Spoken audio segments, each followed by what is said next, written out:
Alycat's indie viewers. So today I'm reviewing for you Wapow! Resident Evil 7. Oh, how I love you so much.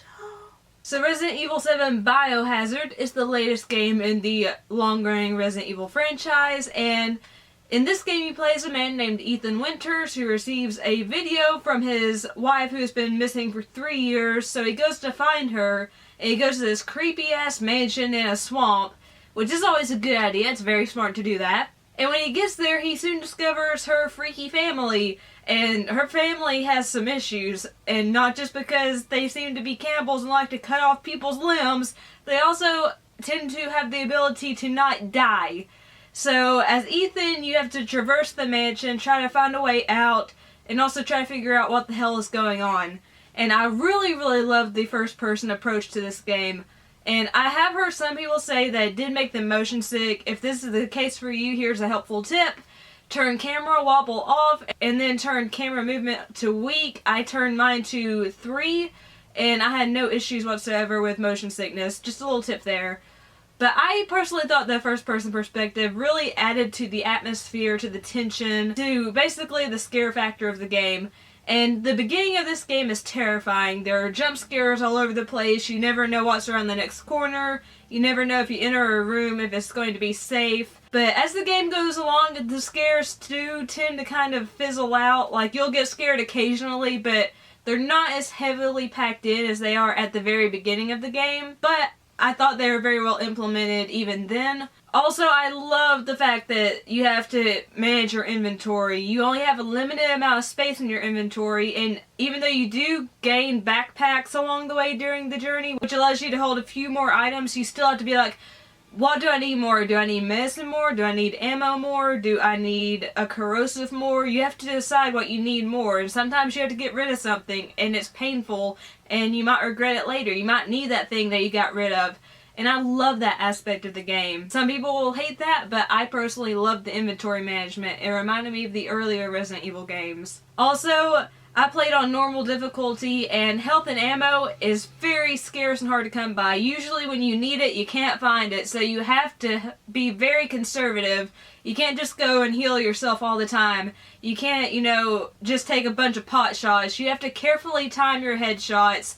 You have to make sure that when you heal yourself, you need to be healed, not just when you're barely injured. You have to be, seriously dying before you heal yourself. And I love that. It did frustrate me, but that's because I'm so used to having my handheld during games that it was something I wasn't used to, but I came to love that aspect of the game. I love that it doesn't hold your hand. Also, the boss encounters in this game are fantastic. There is one in particular that just is, ugh!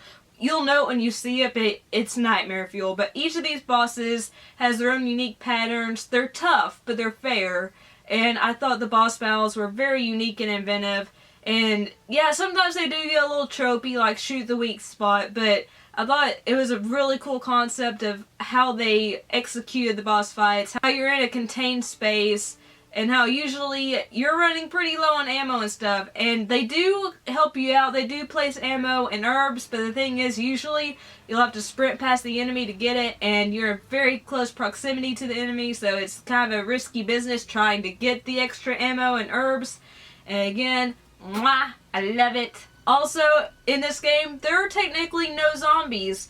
The only other enemies besides the family members in this game are called the Molded, and they are these creepy tar figures that have teeth and claws, and if you get in a room with 4 of those, you're basically dead, okay? These things are tough. These are tough motherfuckers, okay?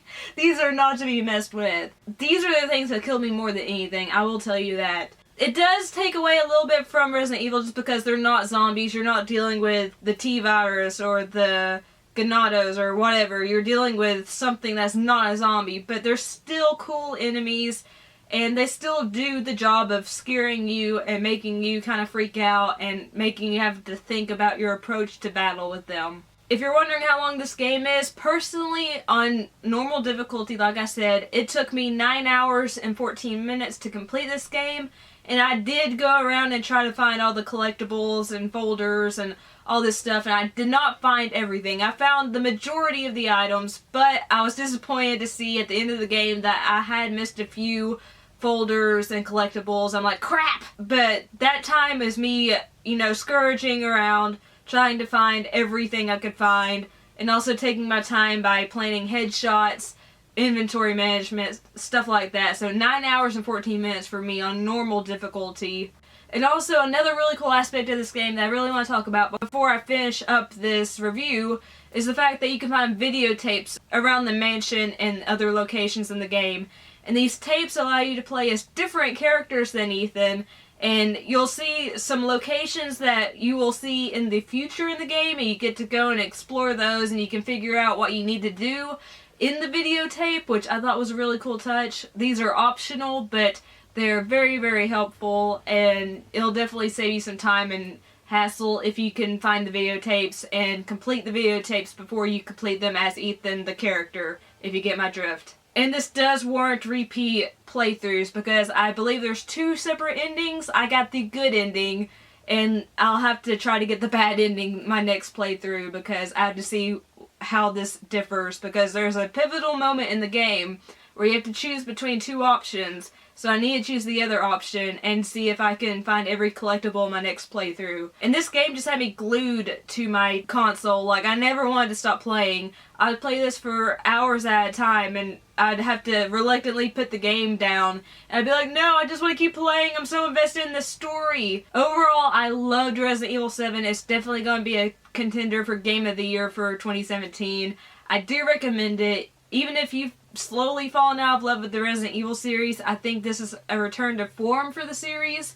If you like atmospheric first-person survival horror games, this is definitely up your alley. So I would personally give this game, if I have to give it a rating, I say 9.5 out of 10. It's amazing. I highly recommend it. Capcom, kudos to you.